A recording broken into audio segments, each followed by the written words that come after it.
Hello and a very warm welcome. If you have lots of fabric scraps and selvage edges, you've definitely come to the right place. Today I want to show you how to make these fabric baskets, and they are probably quicker and easier to make than you might think. You can make these bowls in different sizes and alter the shape as well if you want more of a tray rather than a bowl. And you can colour coordinate the fabrics or just go all out and just make it really colourful. 9 centimetres. This one I made with 10 meters of this cotton rope, and because you're using this rope, they are also known as rope bowls. I got this massive roll of 4mm twisted cotton rope, but obviously it is available in smaller quantities as well, and I will link the product below. I got it on Amazon and I'm sure it's available in different countries. You'll need a few clips, or alternatively you can also use some long pins if you prefer. You need thread, and you can either choose the thread to be in the background, so use something neutral or close to the colours that you are using, the fabric colours, or you can add a little bit more contrast like I did in this bowl here, where I went for a darker thread. You'll also need a glue stick, and I'm sure other brands will work the same, but I'm choosing one that is free of solvents and is not washable. And last but not least, you will need some fabric scraps.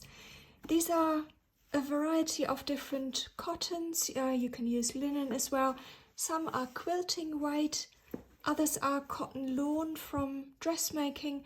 It doesn't really matter, you can mix and match. And I'm just going to throw all sorts of different colours together for this next bowl that I'm going to show you how to make. Just a note on the width of the strips. So I'm using 1.5 inches or below, and I think the narrowest would probably about 3/4 of an inch. Those are the sort of ideal sizes to use for this.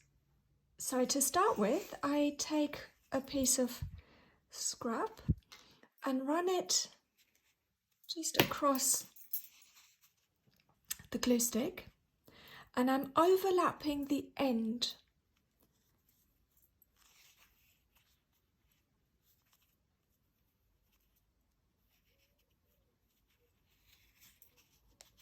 And then I'm folding the top down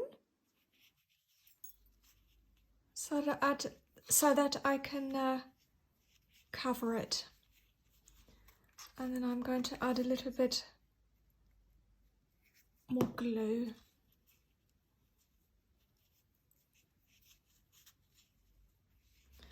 And I do like using these clips just to hold things in place.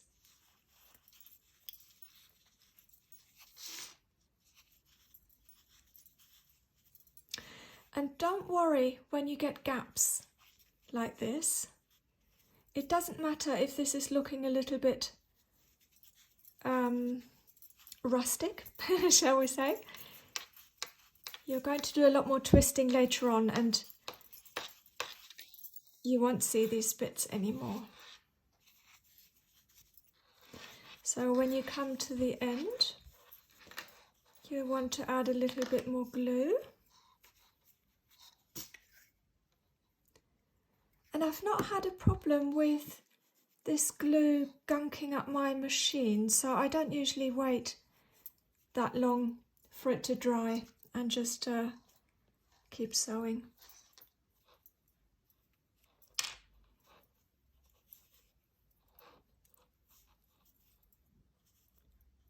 So you can get rid of any bits if they bother you, or you can, once the bowl is finished, give it a little haircut, so to speak. Now this next stage can be a little fiddly, so don't be disheartened if you might have a couple of goes, because it does happen that it keeps unfurling itself. And I keep twisting this again to get rid of any loose bits, and also twisting this gives the cord strength.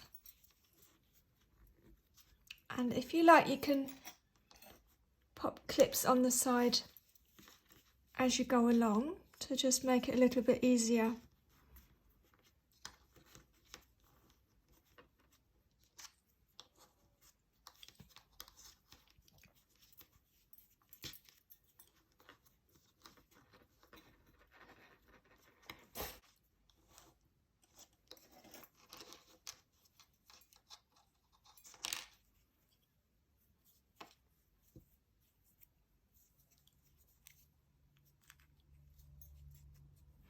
If you're not using clips, you can put a pin in through the sides.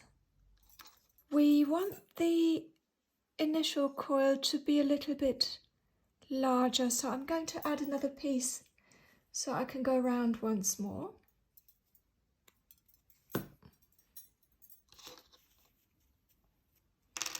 And then I'm overlapping with the end a little bit.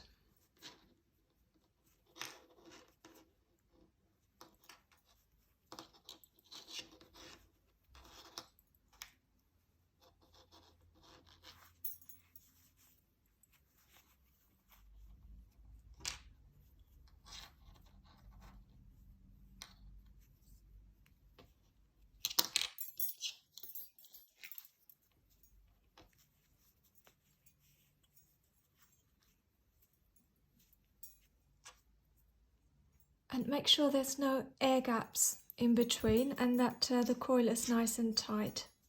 And I keep twisting this outwards along the way, and you can see how much more structure this is getting already.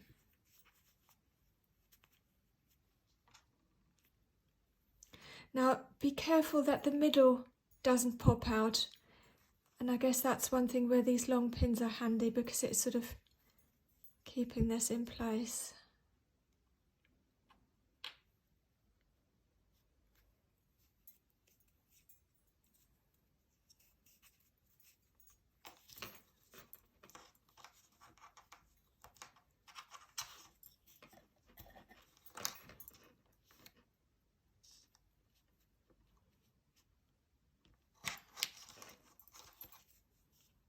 And you can often catch any bits that are sticking out with the next row going round.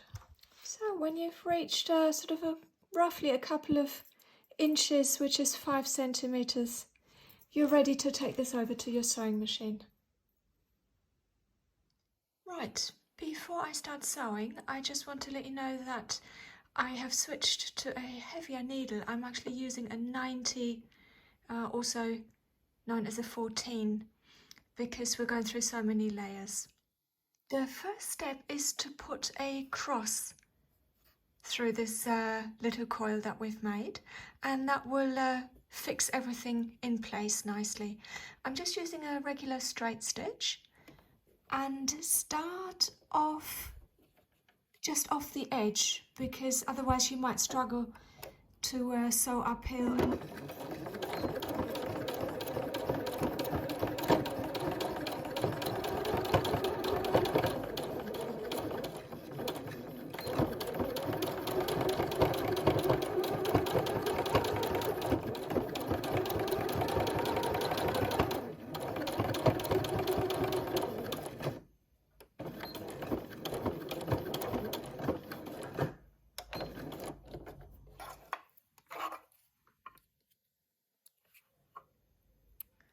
I'm just taking off the long threads just to tidy things up a little bit.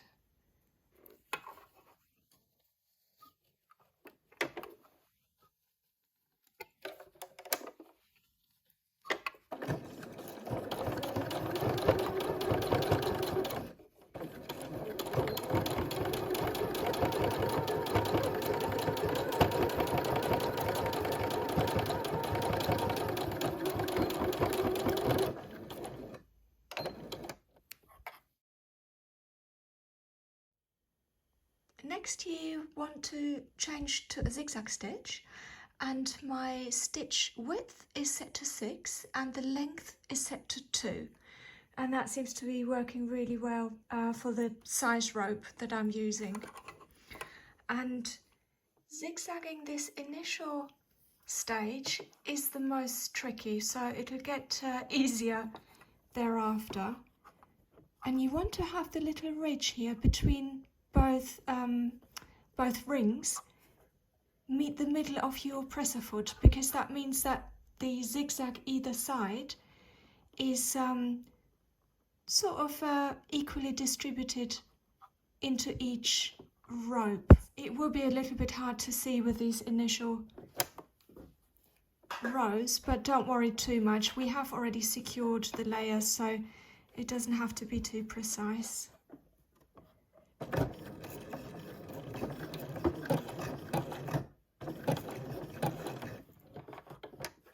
And just make sure that the rope is to your right.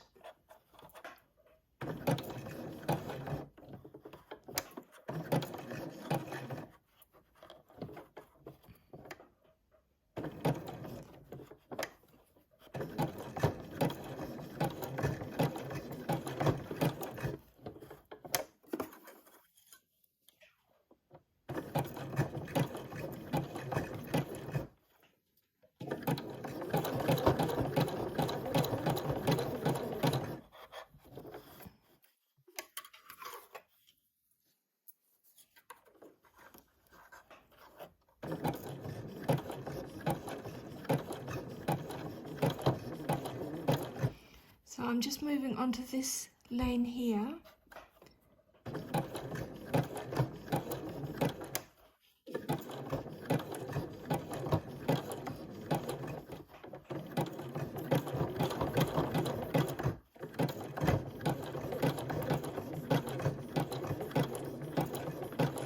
So this is how far we got with covering the rope in fabric, and I'm gonna secure the thread now and cut the thread to get rid of all these extra wraps here.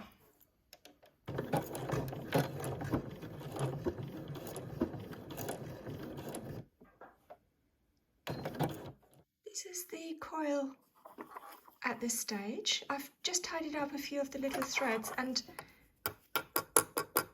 you can see how firm this is already through all the twisting and the dense stitching, so that's making for a really sturdy base of the bowl. Make sure the rope is on your right and just gauge where you stopped and put the presser foot down, and I will add a few more strips of fabric at this stage. As before, I'm running them across the glue stick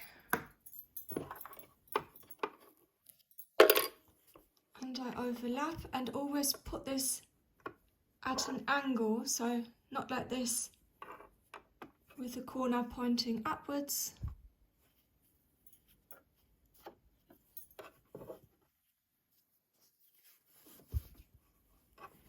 And the fact that the presser foot is holding this in place means you can tug a little bit without it going anywhere, and that is making this a whole lot easier, I find. If you want to, you can put a clip on to secure this and just keep wrapping until the end of the strip.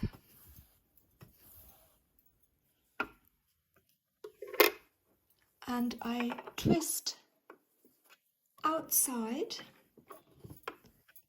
again to really firm up the rope.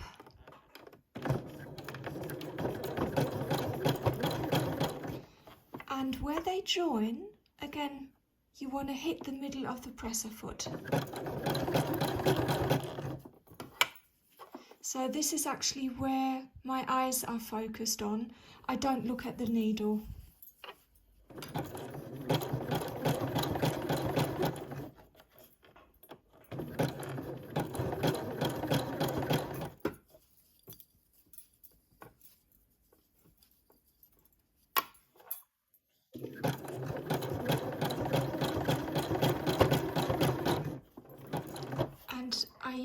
my index finger to press the new piece of rope against the growing coil, again to make sure it's nice and tight and that there's no air gaps.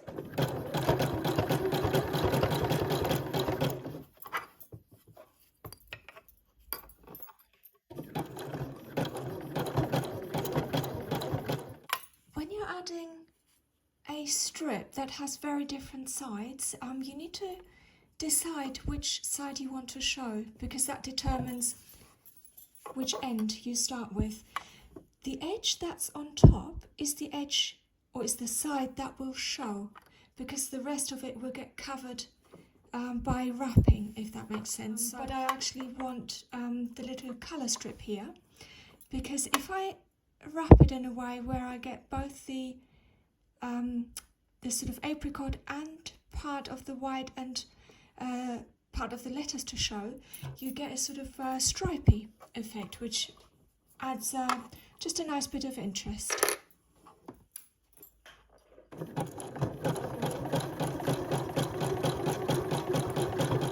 For the purpose of this video, I want to make a fairly small bowl so I can show you the end as well, how I finish the cord. And I will start shaping the sides of the bowl now. So the flat part determines the size of the base of your bowl. And if you wanted to, you could actually leave it flat, make coasters or placemats, or if you had a thicker cord, you know, like a trivet as well for your table. So there's lots of other possibilities as well. In order to start the curve, you need to lift the disc at an angle. And if you just want a very shallow curve, you just lift this slightly and you could gradually increase, but I'm going all out and lift it right to where my machine stops it from going any further.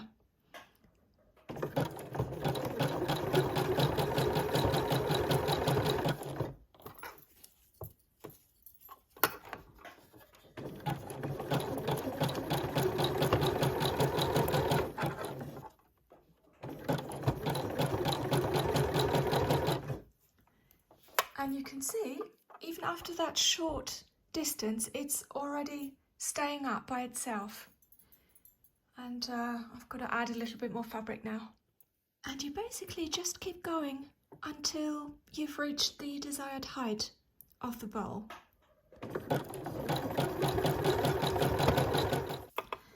If at any time you need to take this project off the machine, just secure the stitch, cut it, and then start from that point. So start again, so it's no problem at all if you wanted to sew something else in the meantime.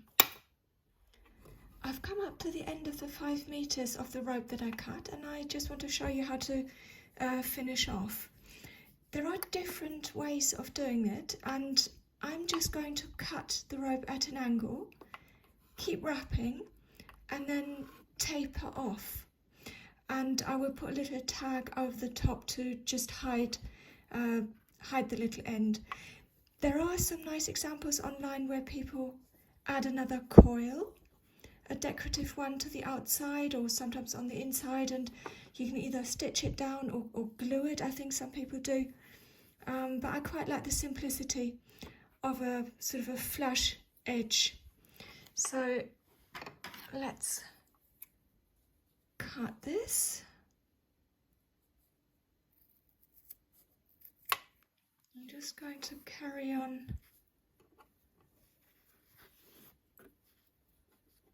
wrapping this until you have fabric only.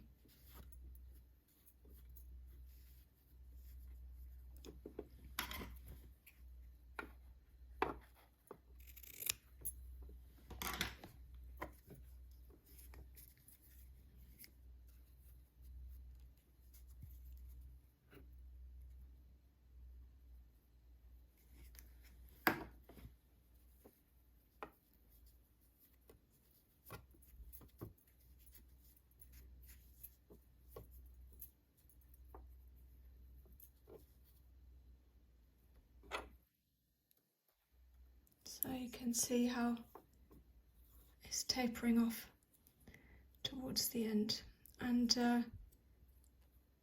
that minimises having a distinctive step at the end.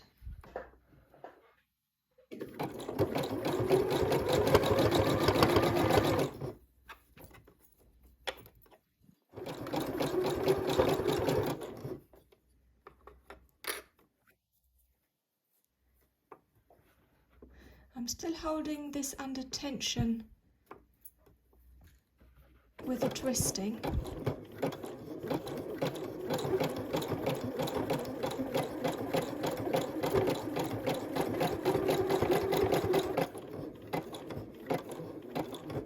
If you have a little stiletto, you can use that, but obviously make sure you're not sewing over anything metal because your needle will snap.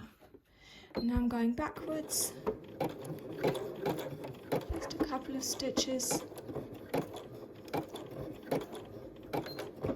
and then end the stitch.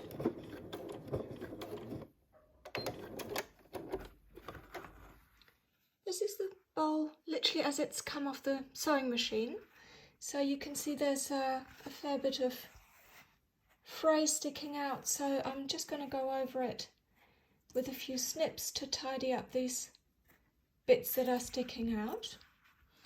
And then if you like, this is the end here, if you like you can stick a little piece of fabric over it. This is what I've done to the other bowl here, and I stamped a little heart on a piece of linen that I ripped to get these lovely frayed edges. And then I used Fabri-Tac glue just to glue it on really, but you can stitch it of course, or you know, use something else, a piece of ribbon, or you could even add words here, stamp some words, a little message, and finish it off that way. I do have a video on stamping on fabrics, I'll link that above for you. Once you've had a little tidy up, you can also just adjust the shape a little bit. For example here, just to even it out.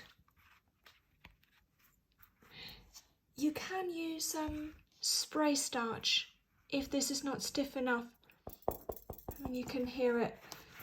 Because of the twisting, this has given the basket quite a lot of structure, and you can see that it's not flopping. Such a great way to upcycle, and they make lovely little gifts as well. I think I'll have mine next to my sewing machine for a little while, and put a few bits and pieces in until I decide what else to do with it. I hope you enjoyed this project, and I'm very grateful for you spending your time with me, and I look forward to seeing you again for another project soon. Thank you very much. Happy stitching!